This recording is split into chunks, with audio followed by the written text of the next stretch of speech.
নমস্কার সবাইকে। তিয়াশা অন্বেষা কুকিং ওয়ার্ল্ডে সবাইকে স্বাগত জানাই। আজকে না প্রথমবার ট্রাই করব চিকেন রেজালা রেসিপিটা। তো প্রথমেই চিকেনটাকে ভালো করে ধুয়ে নিয়ে তাতে ওই বাটা মশলাটা দিয়ে দেবো, আর দেবো ফেটানো টক দই আর সামান্য লবণ দিয়ে এটার সমস্ত উপকরণকে ভালো করে মাখিয়ে নিয়ে 2 ঘন্টার জন্য ম্যারিনেট করে রেখে দিতে হবে। তো চলুন এই ফাঁকে আরেকটা মশলা বানিয়ে নিই। একটা বাটিতে কাজু বাদাম আর পোস্ত নিয়ে ভালোভাবে বেটে নিতে হবে। কড়াইতে তেল গরম করতে দিয়ে দেবো, আর যখনই তেলটা গরম হয়ে আসবে তখন ফোড়নের জন্য শুকনো লঙ্কা, এলাচ আর গোটা গরম মশলা দিয়ে কিছুক্ষণের জন্য এটাকে নামিয়ে নিতে হবে।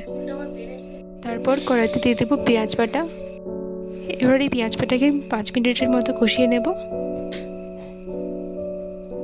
দেখুন যখন কষানো হয়ে যাবে তখন এর মধ্যে আগে থেকে ম্যারিনেট করে চিকেনটা দিয়ে দেব।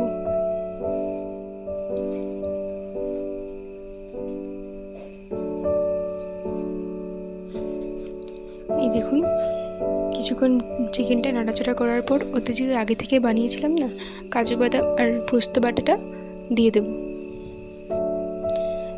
পোস্ত বাটাটা দেওয়ার পর এটাকে ভালোভাবে কিছুক্ষণ নাড়িয়ে চাড়িয়ে কষিয়ে নিতে হবে।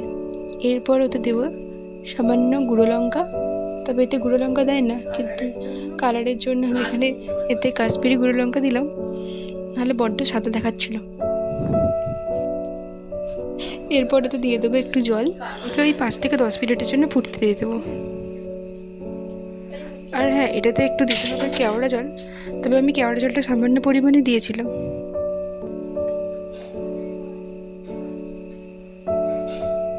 এই দেখুন চিকেনটা আমার প্রায় এখানে হয়ে গেছে। এবার আমি এটাকে একটা প্লেটে তুলে পরিবেশন করে নেব।